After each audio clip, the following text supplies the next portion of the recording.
Do you break out in a sweat at the thought of stepping on a plane? Do you have knots in your stomach at the thought of takeoff or turbulence? If so, you are not alone. In this video, I'm gonna break down strategies and techniques to help you overcome your fear. So if you're a first-time flyer or a seasoned traveler, you can feel calm, confident, and in control when you take to the skies. The thing that has seemed to help me the most in overcoming my fear of flying is researching the numbers. Flying is very safe. There is no other transportation industry as regulated and monitored for safety as aviation is. I know that sometimes fear is not always logical, so the statistics and numbers may not work for you, but personally for me, anytime I'm getting ready to take a flight, those numbers put me at ease. Here are two major ones that may help you. First and foremost, the likelihood of a fatal plane crash is 1 in 11 million. The same statistic for a fatal motor vehicle accident is 1 in 5,000. This next one helps a lot for me because my fear is stemmed in the turbulence of the plane. Turbulence is simply a change or fluctuation in the air that the plane is traveling through, and that's what you feel when you feel those inconvenient bumps during your flight. And the important word there is inconvenient because that's all it truly is. Pilots are trained to deal with turbulence. It's like the bumps you feel when you're driving down a road. Turbulence is not gonna bring the plane down, so wear your seatbelt and you'll be safe. Take your mind off the flight and think about something else. Part of the reason so many people get anxious on flights is that their mind is going into overdrive on all of the details and scenarios that they think could go wrong. By distracting yourself and directing your attention away from those thoughts, it can help you ease your anxiety as well as help pass the time on the flight. Personally, I always like to download a show or a movie and spend my time watching those. You can even, read a book or listen to a podcast, but something that's gonna take your mind off of the flight itself. Planes are loud, and they make a lot of unfamiliar and unknown noises. And these noises can often be a trigger for people's anxiety. I don't know how many times I've been on a flight where someone says, don't worry about the sound that it's making. They're just really hard to ignore. So that's why I highly recommend blocking out the noise with a pair of noise canceling headphones. My Sony headphones that are noise canceling have been a game changer in terms of my comfort while flying. They have a really great function where they can toggle between noise canceling and ambient sound without having to physically take them off, so I can hear if someone is speaking to me without taking my headphones off, and it's just been really great in terms of easing my anxiety around flights. If you're an anxious flyer, consider whether or not alcohol and caffeine are going to help you or harm your experience. I know that drinking a glass of wine, or maybe two, seems like a good idea to take the edge off, but this could actually increase your anxiety. The same goes for all of that free coffee they offer. Caffeine is known to increase alertness and to cause jitteriness, and this could increase any anxiety that you're already experiencing.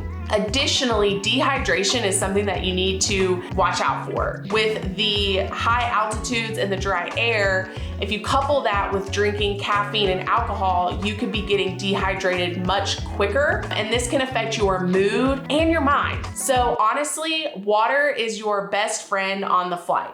Now, I'm not saying to not have the comforting drink, because let's be honest, if you booked your flight with all those points and miles and you're in business class, you're gonna want the glass of champagne. Just be aware of what alcohol and caffeine does to your anxiety and be intentional about what you ingest. Traveling with a companion isn't always an option, but when it is, it's great to be honest and open with them about what you're feeling. Affect labeling is a strategy of acknowledging your emotions or feelings towards something in particular. And over time, by acknowledging those feelings, you can remove negativity associated with that thing or situation. It's even more powerful if you can do this with another person who can help acknowledge and work through those feelings with you. Nick is a professional traveler. I mean, he can fall asleep on the tarmac before the plane even takes off.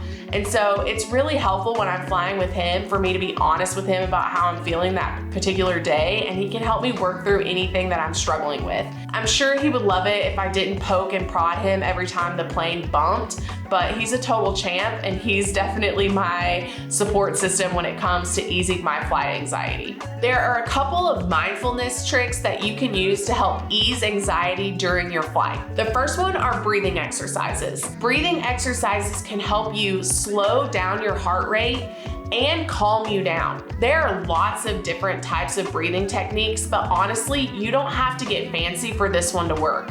Just breathe in deeply and exhale slowly, and that should do the trick.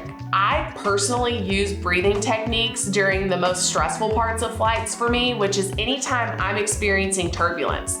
I read one time that most turbulent occurrences are very short-lived. They're honestly just a few seconds long, but they feel so much bigger and longer because of how anxious I am during them. So when I'm experiencing that most anxious part of the flight, I focus on my breath, I count to 10, and that usually helps me calm down. The second mindfulness tip is positive affirmations. Now, I've heard of this method called the release and replace method.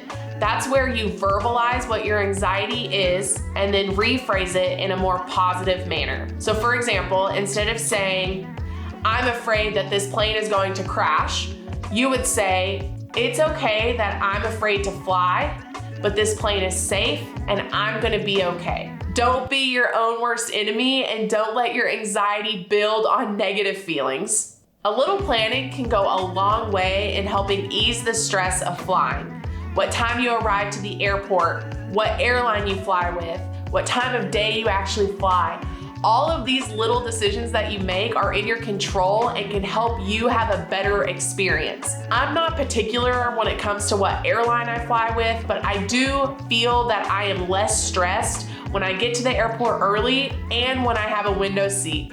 That's just my personal preference. P.S. If you're interested in figuring out what seats are the best seats on any given plane and flight, click this video here and Nick breaks down an app that can help you choose the best seats on any plane given its configuration, reviews, etc., all those things. So these are 7 things that I do to help ease my anxiety around flying. And I'm not gonna lie and say that I don't have uncomfortable flights, but it gets better each and every time. The important part is that you find some of these strategies that help you ease your anxiety while flying. And continue to book those trips. Doing uncomfortable things is super admirable. Well, I hope you found some of these tips helpful. Thanks for watching and happy travels.